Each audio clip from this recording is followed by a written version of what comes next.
Welcome to Intuitive Seek. My name is Mary Train, and as an intuitive guide, energy healer, and meditation teacher, I aim to bring you a grounded approach to all things energy and intuition. Everything I share is with the hope to help you remember how your unique power of intuition is your own greatest teacher. Hello and welcome. Welcome to your intuitive week, your energy update for the week of August 25th, 2025. We are in the last week of August and on our way to September, to the last quarter of this year, which is hard to believe, I have to say. And thank you so much to everyone who checked out my YouTube channel and my YouTube video. And now I have a second one up as well. And if you have not, please look at the show notes. My first one is all about seeing aura and energy fields, my experience, and how you may already. And then my second one was published a few days ago, and it is all about, is your imagination real? All about how your intuition can use our imagination as a translator. And I share a few stories about how I discovered that and how you can put more trust into your intuition as well by using your imagination. And the link to those are in my show notes. So just go wherever you're listening to this, scroll down, and you will see them.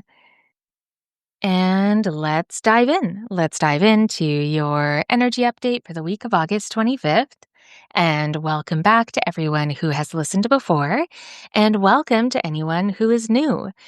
What I do for these energy updates is I go into a nice, deep meditation, and I bring the intention to receive for us, for the audience, the listeners of Intuitive Seek, and myself, with the intention to receive any insight, guidance, clarity, anything that could be helpful for us as we move through the week. And with everything I share, trust what resonates, trust yourself, and leave the rest. Don't try to fit what I'm sharing into your experience. Really trust what feels right and feels like a message or insight for you. And it is a type of intuitive development. As you are listening and connecting to what resonates, you're building your intuition and that trust muscle within. So, and that's why trust what resonates and leave everything else. And I will share everything that I experienced during the meditation. And then I will share the animal that came through during the meditation to help inspire us even more for the week ahead. And then I will share some journal prompts, some intuitive questions for you to help integrate even more any of the insight that we get today. All right. So the first thing that came through in the meditation was a beautiful, vivid scene of the shore of an ocean with big, giant waves lapping on the shore. So, not really a big tide, but big waves coming in. And every time the waves were coming in, it was refining the sand underneath and making it more smooth and stronger. It wasn't taking the sand away. It was looking more and more like solid ground as the waves were coming in and hitting the shore and then retreating.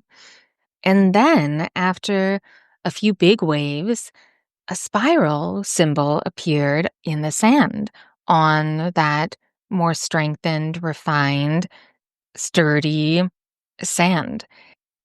So, going back to the waves, talking about the symbolism of what this scene could be sharing with us for this week, the waves immediately felt like a symbol of our emotional health. And as water can be a symbol of our emotional landscape, the depths of our emotions and how they move through us, a big part of how we feel physically this week does feel deeply connected to our emotional health and how we are feeling this week, not only physically, but in our emotions, how we are feeling. This week could be the time to let all or any of the pent up feelings allow them to move, allow them to be the energy that they are within us and moving through our energy. So, letting all of those feelings, the ones that maybe we have felt or have been trying to come up into our awareness, but we haven't had the space for them. You know how sometimes you can feel the kind of tears building and they're just at the edge, maybe just at the edge of your throat, but then they go back down because you don't even know why you're feeling like crying. Or the same with any kind of anger, how it can kind of build up, but then you're trying to make sense of them, making sense of this anger that's coming up, these emotions. And so you kind of let them go back down. No space for these waves of emotion in our energy. And it feels like this is the week to give our energy and our emotional body the space to move with our feelings. The more we feel our feelings, the clearer our path will be. Because the spiral path that appeared after so many times where the wave was coming into the shore and onto the shore, when that spiral path appeared, this spiral can symbolize so many things, but in the meditation, it felt like symbolizing our spiritual soul journey right now. And the strength of that sand being the foundation, that is a big part of our spiritual soul journey, our path right now. That spiral was on the sand, and even though it's sand, it appeared like a strong, smooth surface after the waves were coming in. So, the strong foundation of ourselves, our grounded, clear energy, is reinforced, is strengthened by allowing the energy of our emotions, the fullness of our feelings to be released, to be allowed to move. Because waves are waves because of the energy. The energy in the ocean is moving, and the waves are created by the energy flowing through. And that's what it felt like it was sharing for this week, that what emotional energy can we move? What emotional energy do you need to move? Is it sadness or grief? Is it anger, frustration? Is it hopelessness? Is it uncertainty, unknowing? And if it doesn't have a name, that's okay. That is not the point. The point is to allow the feelings. If it helps you to put a name on it, then reach for the name if it comes to you. But don't look for the name or the reasoning behind the feeling so deeply that you lose track of allowing that feeling to move, that you start to move into your head and away from your emotional landscape. And often we can find the emotional energy, the feelings that need to move, the waves that we need to allow through what we don't always love to feel. So, what do you not like to feel? Trust that. And that's where you can begin. And then I was brought to a big spotlight of energy on our second energy center, on our sacral chakra. And it was spotlighting that some of us this week may be feeling very full in this area, full of energy. But there was also a buzziness, a feeling all over, which felt like a connection to our nervous system. And the sacral immediately brought my attention to the representation of our creative energy in this second center, that vast ocean of creative, fertile, void energy that we carry in our sacral. And then the connection to the nervous system feels like the guidance is expressing, connecting to first, and then expressing our creative self will also soothe and help to bring balance and help to restore the harmony within our nervous system. That any unease or dysregulation that you may be experiencing this week could be a signal that you have unexpressed creative energy right now, because we are creators, not in the social media title, branded content kind of creator, but literal creative beings. And last week, we were ready to build new structures, bringing together from resources that we already have. And this week, we are allowing our creativity, some of us, to be more of an active architect for that structure. And it feels like guidance for this week is to take our creativity seriously. That this week we could have flashes of insight, inspiration, ideas, and that it needs to be acknowledged and taken seriously, to be held in regard and valued, to speak the wild idea or write down the words that keep coming to you or sing the song that you can't get out of your head. What are you creating? Because even those three things, say the wild idea, write down the words that keep coming to you, sing the song you can't get out of your head. These are all the beginning steps of allowing the space for your creative energy to flow. So by taking those little sparks of creativity that may not even feel like your own creativity, but honoring them by singing or saying or writing, doing, that is the step to allow your full creativity more space into your awareness.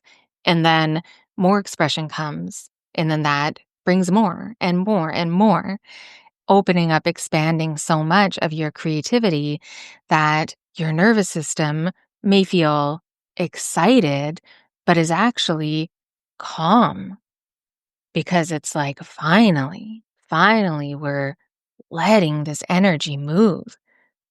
So whether it be a full focus on allowing your emotions to move, the feelings, right after that, you may see how your creativity has been asking for you to create with it. And there just hasn't been that space because we haven't been feeling enough of what we don't want to feel. So this week, what are you creating? What are you co-creating with the universe? It's time to take yourself more seriously. Last week, it was time to believe yourself. And this week, it's time to believe yourself and take yourself seriously. Believe and regard, like fully serious value. That's the view, the lens that we can start looking and seeing ourselves with, that will offer us the most right now.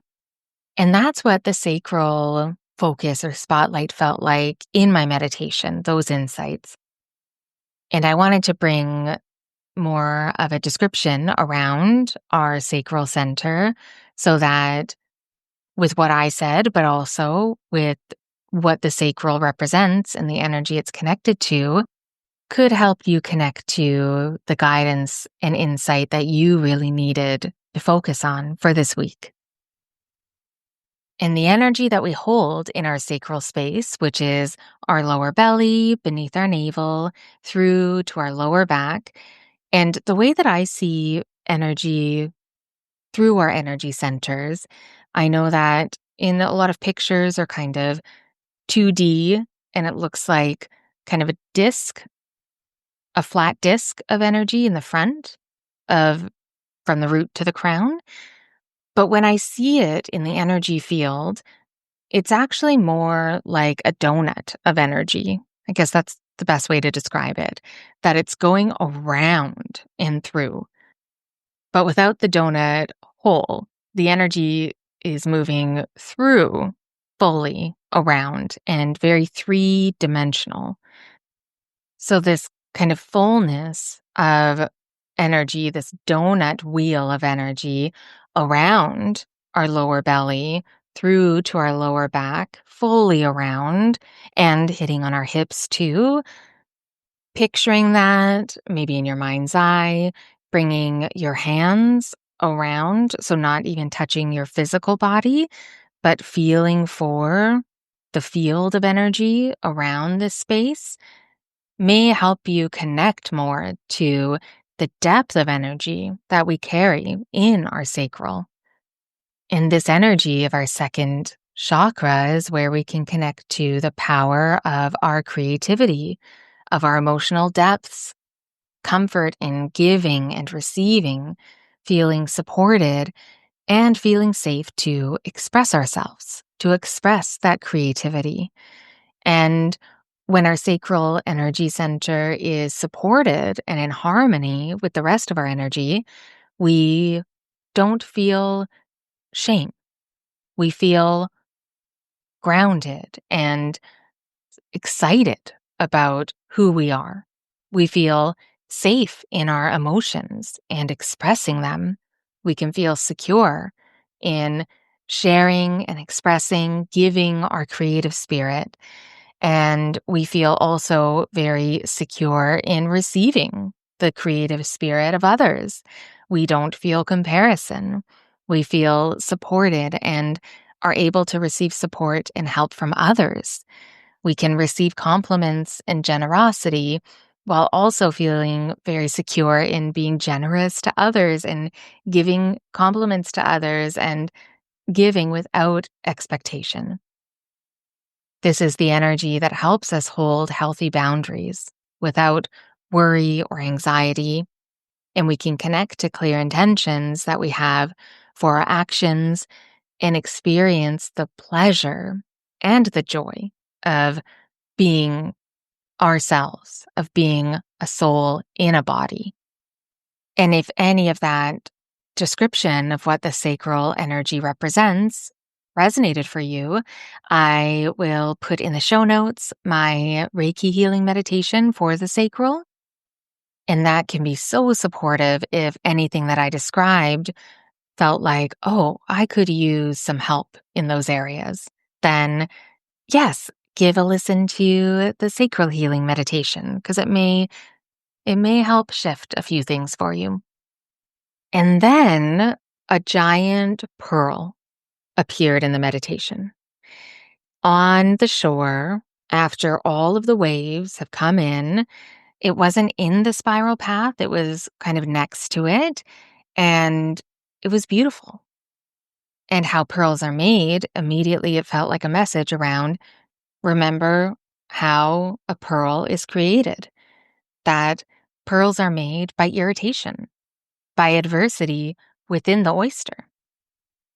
And it felt like maybe for some of us, we could look back at the year and connect to what is the pearl or pearls that we have created over the year with the challenges and the adversity and the irritation.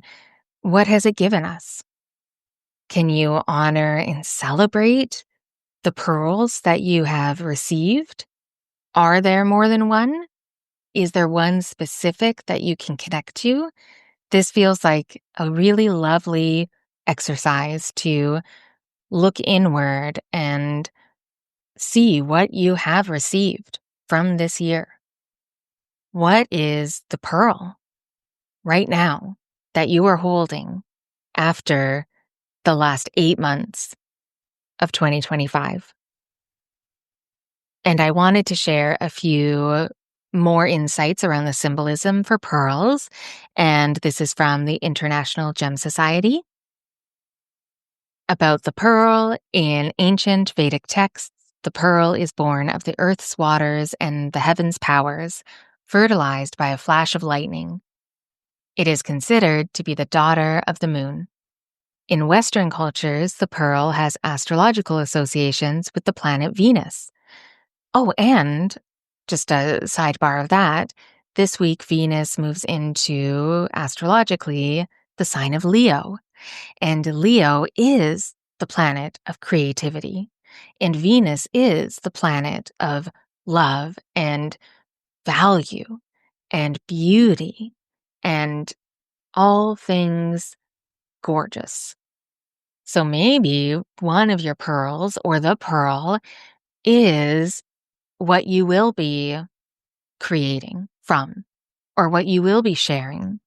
Maybe it is your creative expression and that it's ready to shine like the Leo sun does. Even though we're moving into Virgo season, Venus is moving into Leo.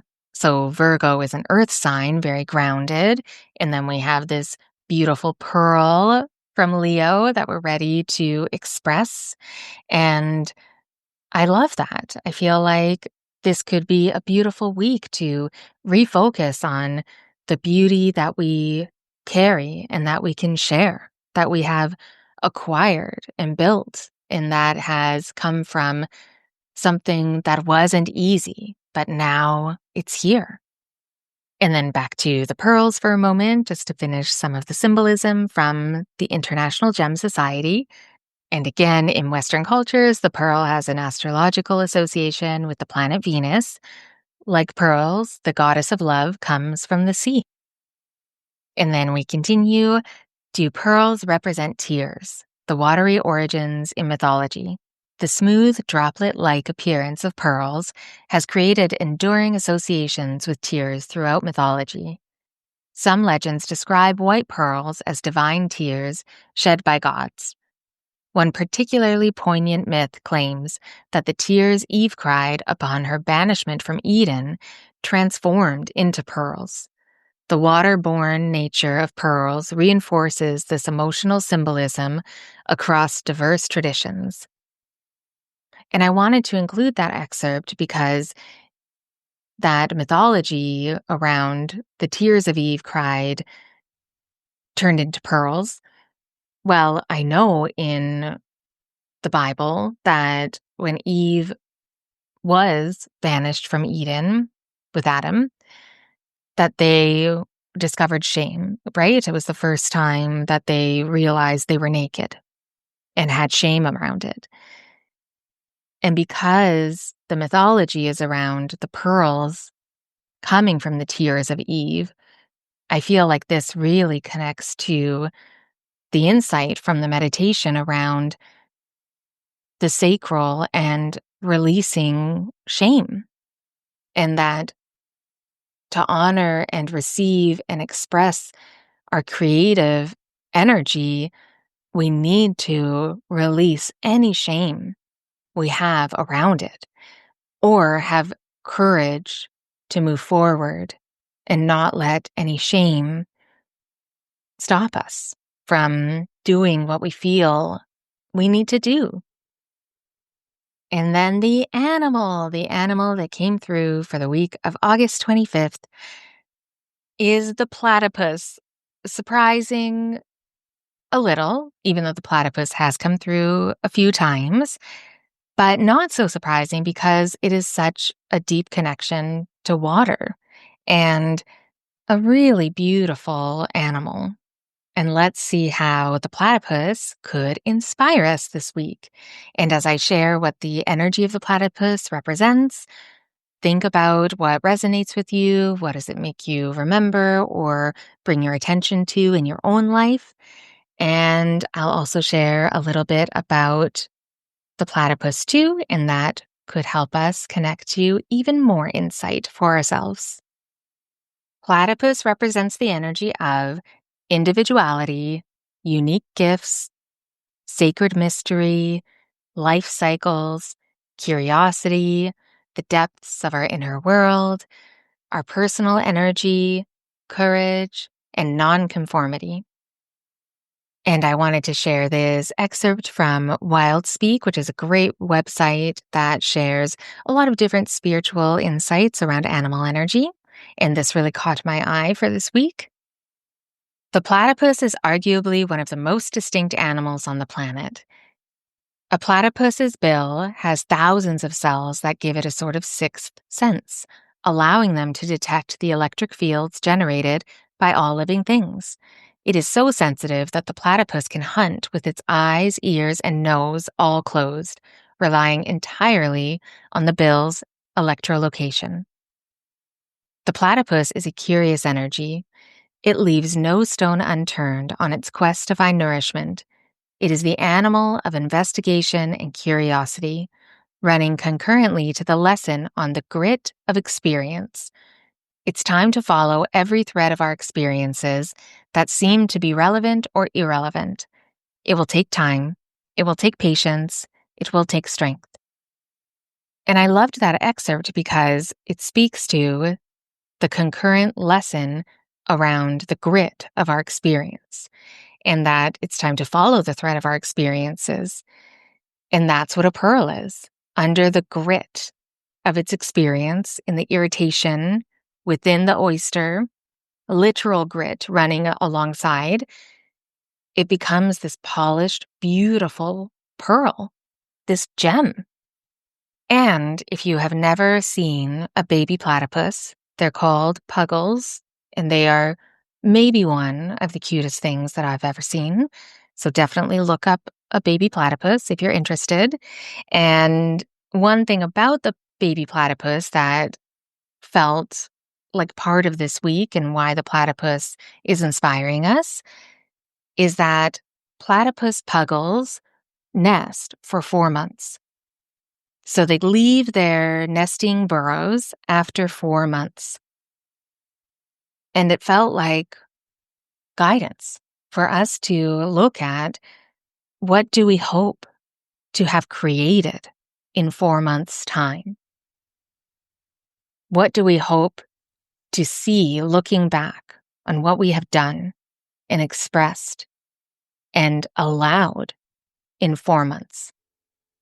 And since this week is the week of August 25th, I like to start these on Monday. Well, 4 months from August 25th is December 25th, Christmas Day. So looking at what the symbolism of Christmas in, just Western culture is about gifts.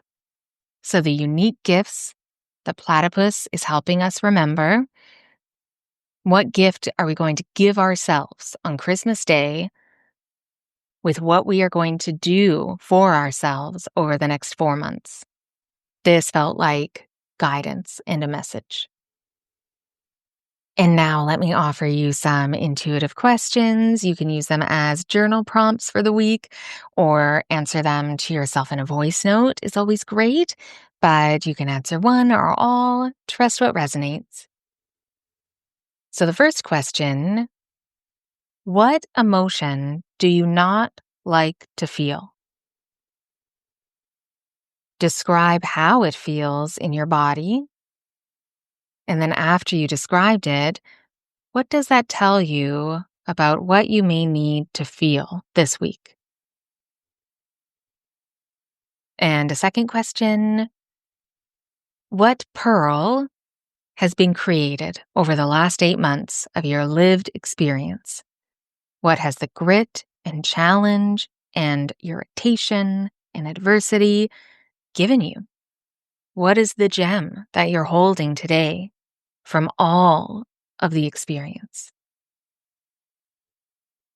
And then the third question could be, what gift of your creation, what will your creativity have birthed and given to you in 4 months?